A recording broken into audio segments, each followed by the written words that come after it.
Saya juga diceraikan suami karena saya ditipu. Kan jadi 5 bulan kami diam-diaman keluar dari rumah sama anak-anak. Saya datang karena saya ngelihat anak kasihan. Anak saya kehilangan papanya, saya ambil mereka, saya bawa pulang dan saya yang cium tangan. Seolah-olah saya yang salah. Mbak Wati yang salah dan memohon maaf kepada Iya, suami. Saya minta maaf, saya nggak mau bercerai suamiku. Saya juga nggak mau bercerai istriku. Tapi nanti proses perceraian, persidangan biar kita anggap aja itu formalitas. Karena ada yang ngeramal saya. Ngeramal apaan? Kalau kita nikahnya 2 kali, kita lebih harmonis nih rumah tangganya.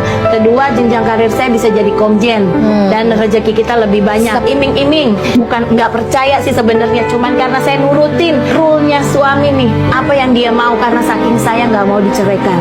Saya pergi ke pengadilan seperti orang pacaran, janji dia nih, begitu akta cerai terbit, kita akan secepatnya menikah. Saya nanya, udah ada akta cerai nih, kapan kita menikah? Hina banget ya rasanya.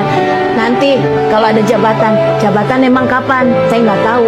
Dia nggak komit, dia ingkar janji, saya marah lah. Saya keluarkan dia dari rumah karena saya nggak mau. Satu rumah tidak ada yang satu ikatan. Saya bilang, kamu laki-laki normal, saya juga wanita normal. Saya nggak mau ada zina. Oke. Saya keluarkan dan saya laporan ini, saya dikasihlah surat. Saya tuh selama ini saya selalu dengan laporan ini loh, amplop coklat dari kepolisian, panggilan. Jadi saya dipanggil untuk laporannya dia. Jadi itu Ada tindak lanjut dari laporan ini berarti? laporannya dia Juni, sedangkan tindak lanjutnya Januari.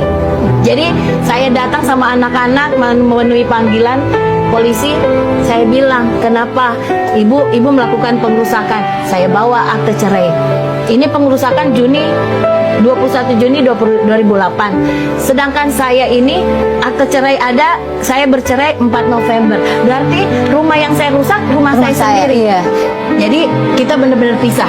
Dia nggak ngasih nafkah ke anak-anak. Saya menderita sama anak-anak. Dan akhirnya saya diam.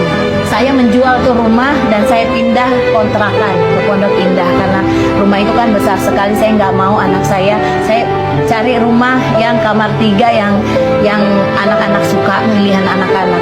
Saya tenang tuh, saya nggak mengganggu Meli, saya nggak mengganggu mantan suami, saya nggak laporin ke institusinya. Saya diam. Dari April 2008 sampai awal November, saya mendapatkan, karena banyak ya kejadian, saya mau pulang karena dia nggak nafkahi saya sama anak-anak, saya mau pulang kampung. Minta surat pindah dari sekolah anak. Dia tahu dan dia mengirimkan gugatan hak asuh anak. Nah, itulah yang membuat saya Semakin emosi, marah. dan saya marah. Akhirnya saya mengadakan konferensi pers itu juga karena marah. Saya nggak punya uang, Mbak. Disitulah saya ngomong. Saya tekankan, saya nggak pernah bilang Meli selingkuh dengan suami saya. Nggak tahu kalau media menggoreng seperti itu. Saya cuma bilang Meli adalah pemicu keretakan rumah tangga saya sampai saya mengalami penderitaan seperti ini. Sakit batinnya tuh saya butuh penjelasan. Saya udah mengalami anxiety disorder sampai saya harus mengeluarkan biaya untuk obat segala macam. Saya dirawat inap, saya sama psikiater yang tidak main-main atas peristiwa rumah tangga. Iya, dan banyak lagi, banyak hal yang terjadi dan saya belum mau speak up.